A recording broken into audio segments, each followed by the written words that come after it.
we were sent to Berlin. We went right to Berlin for assignment. With no set place, no set assignment. When we went over, there was no set assignment. Okay. What was your MOS? What was your Nothing. I was an infantryman. Oh, you were infantryman. That's all I was. Okay. Now, when I got there, I became first a truck driver in Berlin. That lasted about a week. Wait.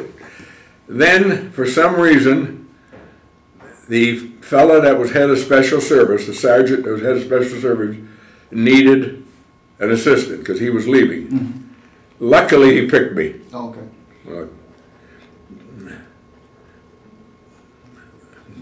Okay, so you were in So I became head of, well, when he left, he had his time in. I became head of special service and education, special service investigation and I&E. Okay. Yeah, information, education, and special services, which meant nothing. Okay. I'll explain nothing to you later. Okay. Now, what was special service about? Was that the entertainment? Well, in my case, now get ready.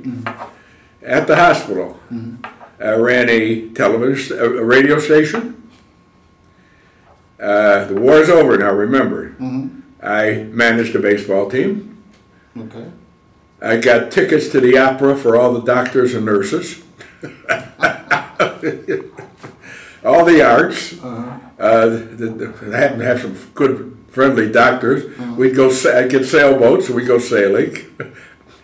Okay. That's interesting. This is a rough war, you know. Yeah. Okay. I just want to Okay. make sure. Okay.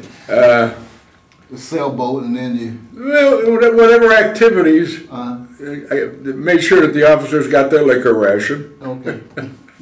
All right. And you were a corporal? I was a corporal. Okay. It called for a sergeant's rating, but I never got it. It made any difference at that stage of the game. I also lectured. Supposedly, I'm a 19-year-old punk with 1 year of college, lecturing to troops and to officers about what the war was all about. If you figure that one out, I never did.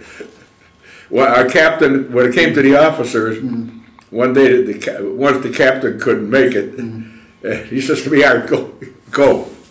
And I looked at it, all the captains, the lieutenants, everybody sitting there, and I gave a brief lecture from the book. I got applauded, they kibitzed, and we walked away. I knew all of them, so it meant no difference. Right. And basically, that was it. Oh, okay. Yeah, I had a hard life. Yeah, you really saw the war, didn't you? Well, let's see, we lived in the hospital. We lived in apartments across the street in Berlin. We had a mess hall, naturally. Now, my office was, how do you say it? The officers' mess was in the basement. The first floor was my office and a couple other offices. The second floor was the gonorrhea ward. The third floor was the syphilis ward. Oh, okay. All right. Yeah. So your office was in the hospital?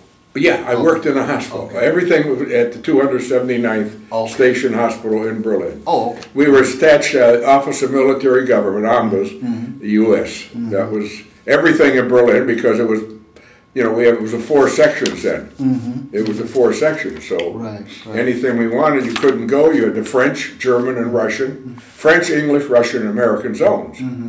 So we could go to the French zone, we could go to the English zone, we couldn't go to the Russian zone. The Russians would come to us because they wanted something, but we didn't want to go. If we had to go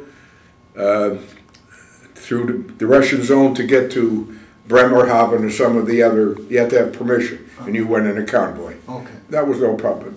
At my time, there was no problem. We'd go pick up supplies occasionally and take trucks and go through the zone, but there was no problem. Okay, just stay. Yeah. Okay, lean back for a minute. Okay, that's good. I just want to make sure you're on the camera. We normally have a camera person operating the camera, but I'm doing double duty today. Sure, right. Okay, so you seem like you had a pretty interesting job. It was, it was interesting, and it was kind of... but nothing to do with the war. Right. Well, I shouldn't say that.